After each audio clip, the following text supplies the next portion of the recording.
Halo teman-teman, selamat siang. Saya Sola Zubat dari kelas Bisnis Internasional BA. Kali ini saya akan mempresentasikan presentasi yang berjudul How Huawei Conquered Africa.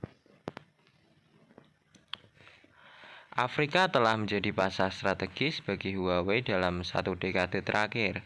Dengan investasi yang signifikan di berbagai negara di benua tersebut, perusahaan teknologi asal Tiongkok ini telah mengambil pendekatan komprehensif dalam berinvestasi di Afrika, mulai dari pengembangan infrastruktur telekomunikasi hingga pembiayaan proyek digital dan pelatihan SDM lokal.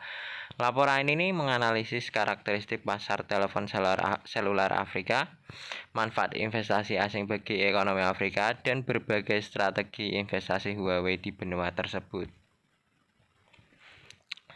Yang pertama yang akan kita bahas yaitu karakteristik Huawei di Afrika. Karakteristik utama pasar ini adalah tingginya permintaan untuk perangkat dengan harga terjangkau dan daya tahan baik.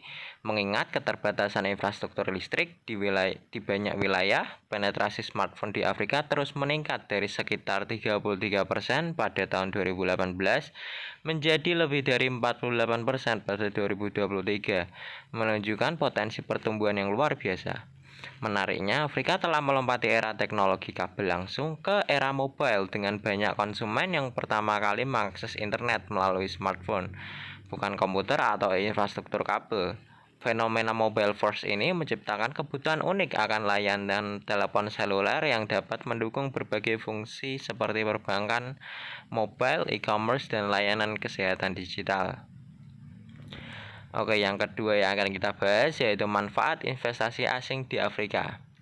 Investasi asing termasuk dari perusahaan seperti Huawei telah membawa berbagai manfaat signifikan bagi ekonomi Afrika.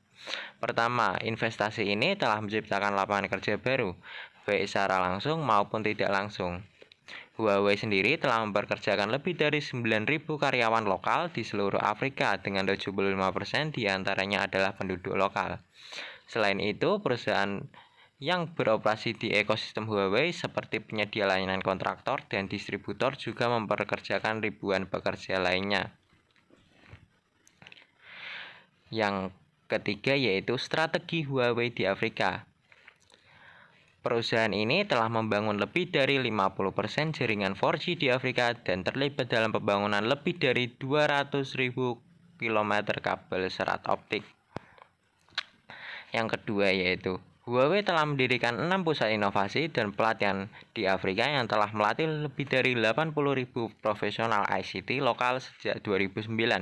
Program unggulan seperti Seeds for the Future memberikan beasiswa kepada mahasiswa berbakat untuk belajar teknologi terkini di kantor pusat Huawei di Tiongkok. Yang ketiga yaitu strategi investasi Huawei, kemitraan dengan pemerintah melalui proyek-proyek Smart City.